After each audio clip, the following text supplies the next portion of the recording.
My husband and I, 29-year-old male, 27-year-old male, went through the surrogacy process and had our son 4 months ago.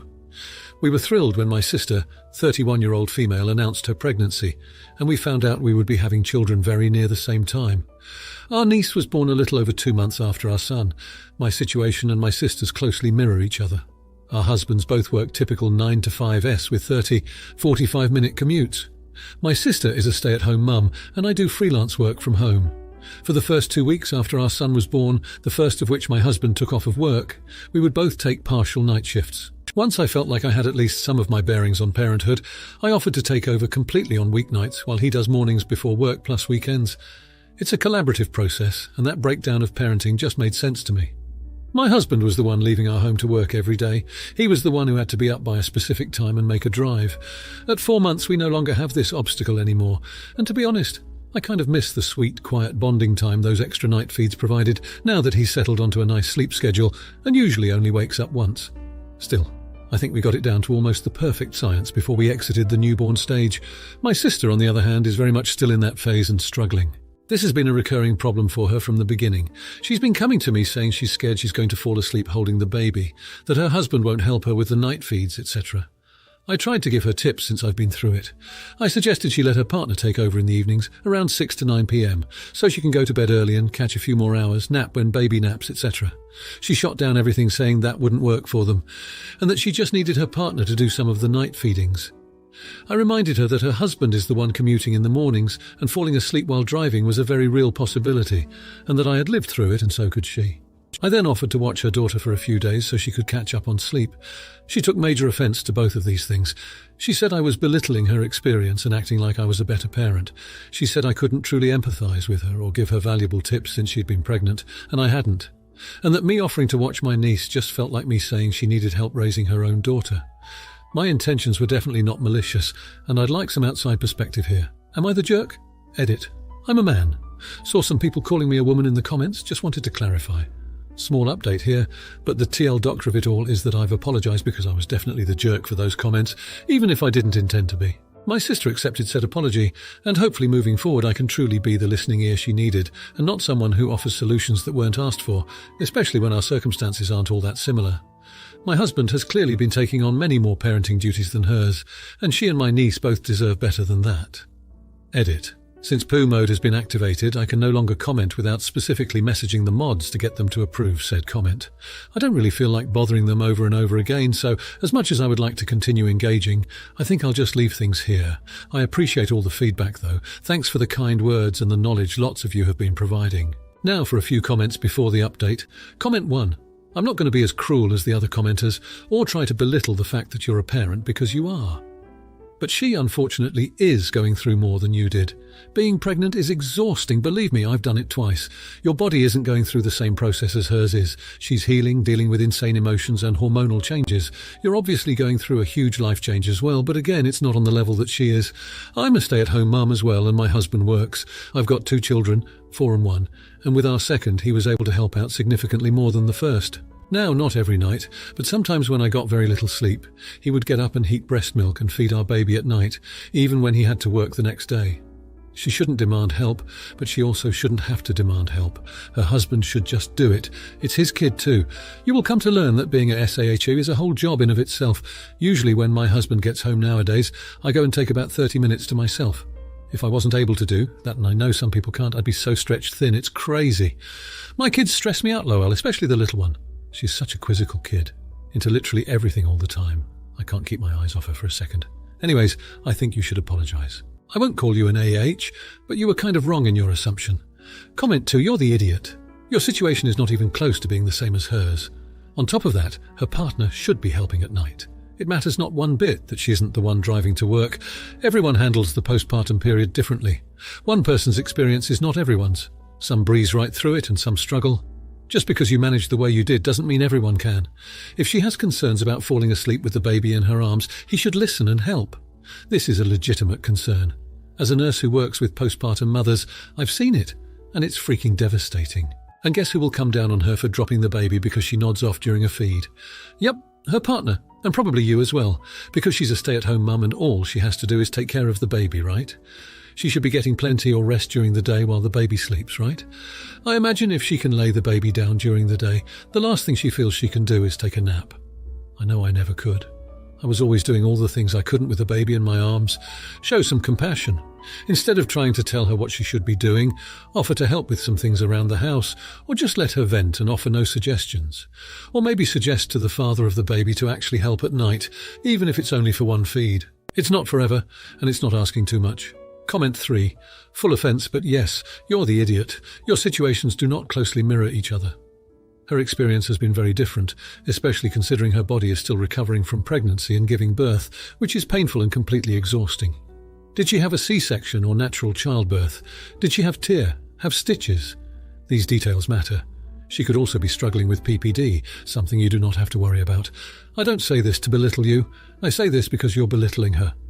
You are turning this into a competition, and it's clear you do think you're the better mother. How arrogant.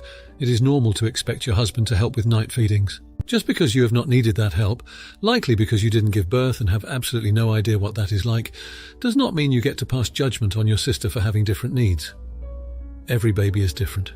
Even siblings with the same parents can be entirely different. If you actually want to help her, stop comparing yourselves and stop acting like she's doing something wrong. Her baby and her schedule and her life are not yours, and they are not like yours. Stop that. Be supportive and kind. Be a good sister. Edit. OMFG, the fact that you're actually a man makes this so much worse. Where did you get the audacity because you took too much now? For the update, well, things have taken a turn for the worse. Just a few weeks after our last altercation, my sister's husband Tim had a serious accident at work. Some sort of machinery malfunction. It was really grim for a while there. He ended up in the ICU with major injuries. Of course, my sister was beside herself with worry, and now she's left to manage a newborn alone while Tim recovers, so I offered to help out as much as I could. Unfortunately, it seems she's still holding on to our past disagreement. When I offered to watch my niece or help with the night feedings, my sister lashed out. She accused me of taking advantage of Tim's situation to prove a point about how essential my parenting advice was. It got particularly nasty when she insinuated that my husband and I were somehow less capable or invested parents because we had used a surrogate. I've tried to keep my cool, reminding myself she's under a lot of stress, but I can't deny it stings, especially given that she knows how heartbroken we were to find out we couldn't have a child naturally. Then, as if things weren't complicated enough, the mother of our surrogate child contacted us out of the blue. She's having financial problems and asked if we could provide some additional support.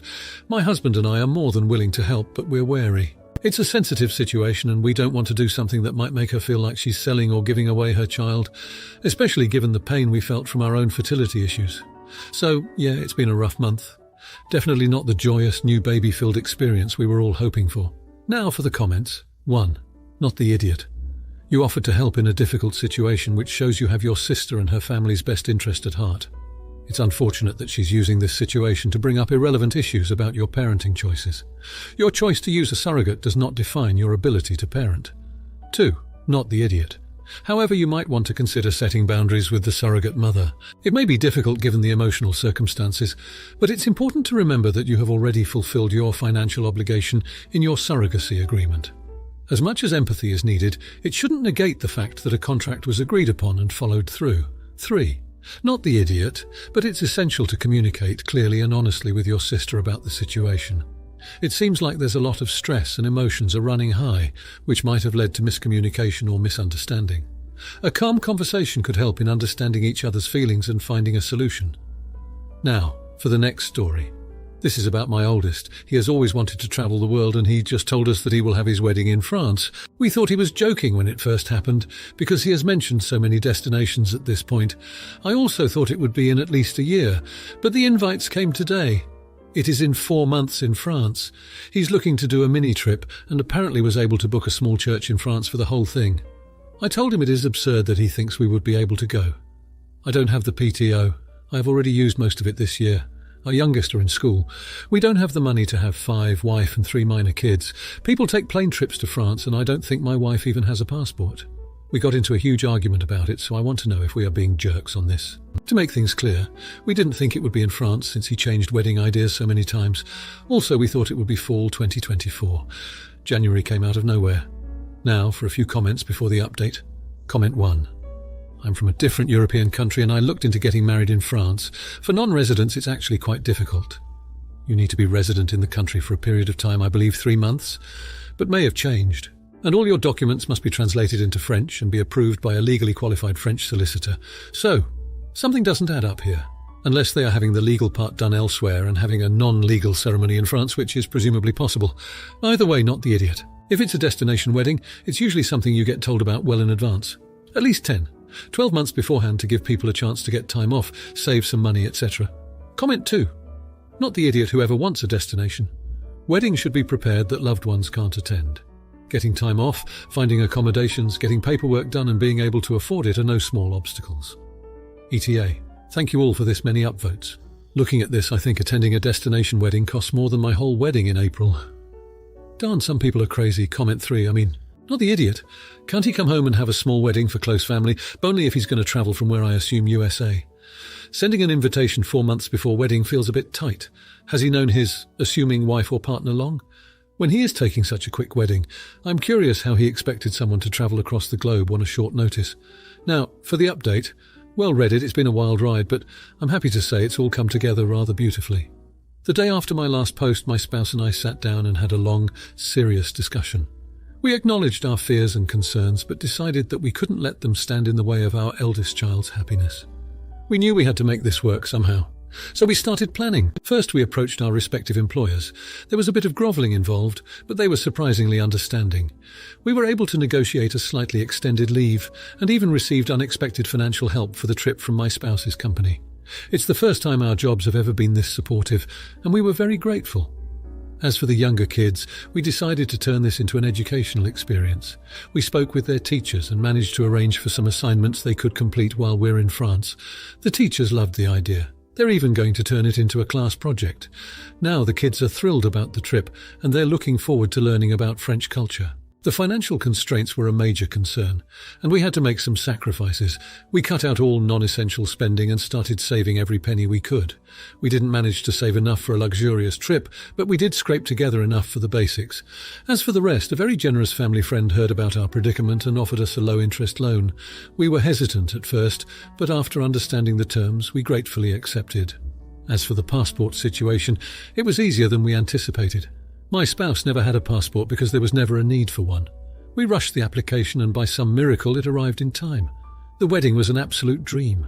Our child was radiant, the setting was breathtaking, and we were able to be there for it all. The joy on our child's face when they saw us, I can't even describe it. The sacrifices, the stress, the planning, it was all worth it. So, here we are back at home, feeling a little bit jet-lagged but filled with happiness. It's not been easy, but we've learned so much. We've learned that we can overcome our fears when we need to, that sometimes you have to make sacrifices for the people you love, and that kindness can come from the most unexpected places.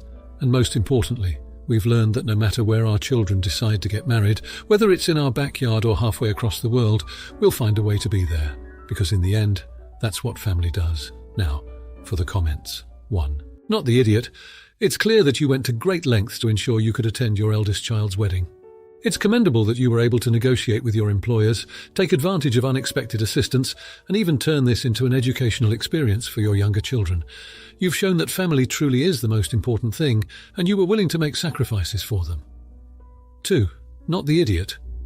You've demonstrated a beautiful example of resilience and love.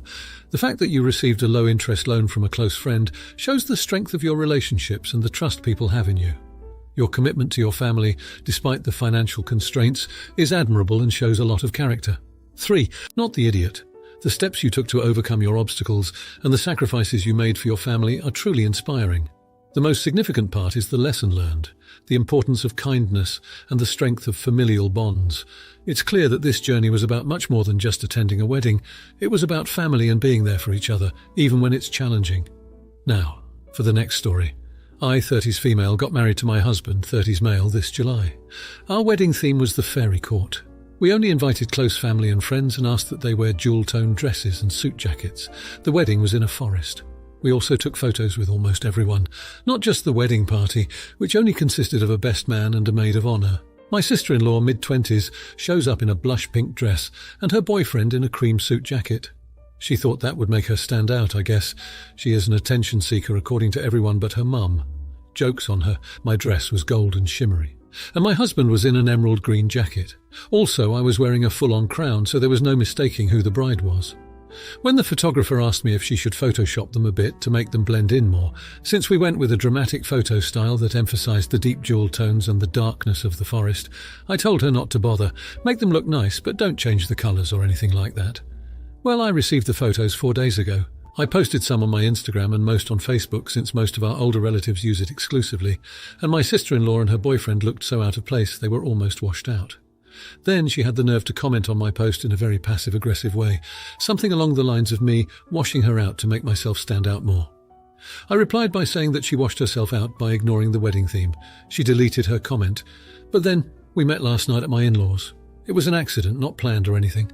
She said pretty much the same thing, and I repeated that she was washed out because the photo style we chose emphasised deep colours, and that's why we asked people to wear jewel tones. It escalated and ended with me telling her that she looked terrible in our photos, her complaint because she was a jealous woman who thought she could upstage me with a $30 dress the colour of diluted Pepto.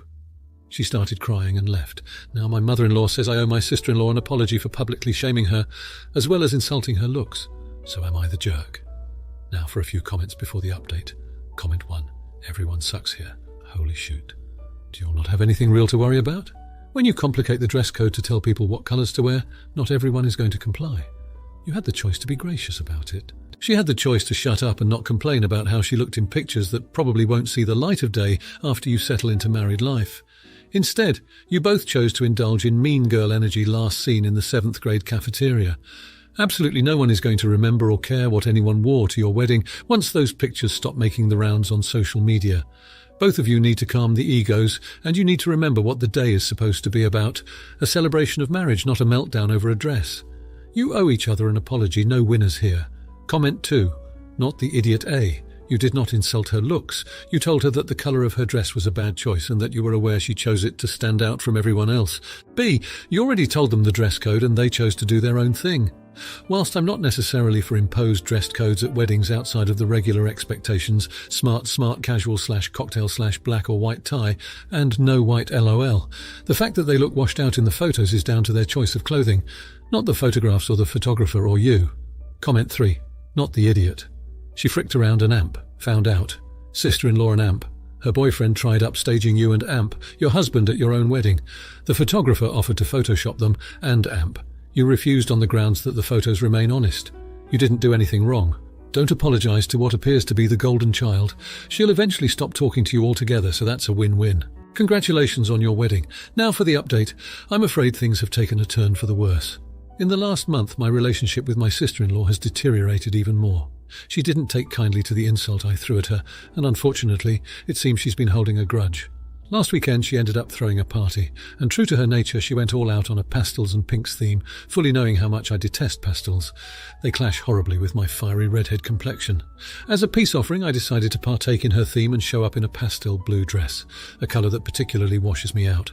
During the party she insisted on having a photo shoot for all attendees. I didn't think much of it until she shared the photos online and tagged everyone. There I was, looking like a ghastly spectre, amidst a sea of glowing pastel-clad guests. The comments started rolling in and they weren't pretty. To make matters worse, my mother-in-law has been feeling unwell recently. And amidst all this, my sister-in-law has been painting me as the main antagonist, causing unnecessary stress for her. My husband is caught in the middle and it's putting a strain on our still-new marriage. At work, things haven't been smooth sailing either. Some of my colleagues who were in attendance at both the events have started making snide comments and poking fun at the colour clash catastrophe and pastel debacle. It's mortifying and is beginning to affect my professional life. I've tried reaching out to my sister-in-law to mend things, but she is adamant that I need to apologise publicly, just as she claims I had humiliated her during my wedding. I'm at a loss for what to do next. I never intended for the situation to escalate this much over a colour clash, but it feels like it's spiralled out of control and is causing harm to my personal, familial and professional relationships. Now for the comments. 1. Not the idiot. It's clear that your sister-in-law put you in an uncomfortable situation by choosing a party theme that she knew you would not enjoy. Despite this, you still made an effort to respect her wishes and attend the party, even wearing a dress that didn't suit you. It's not right for her to demand a public apology when she played a crucial part in creating this situation. 2. Not the idiot. It's your sister-in-law's responsibility to address any misunderstandings publicly, especially since she was the one who shared the photos online. She needs to make it clear that the negative comments and ridicule are uncalled for. The fact that she's putting her ego before your mental health and the well-being of her own mother shows a lack of maturity and empathy on her part. 3. Not the idiot. You should not be punished at work for a personal issue.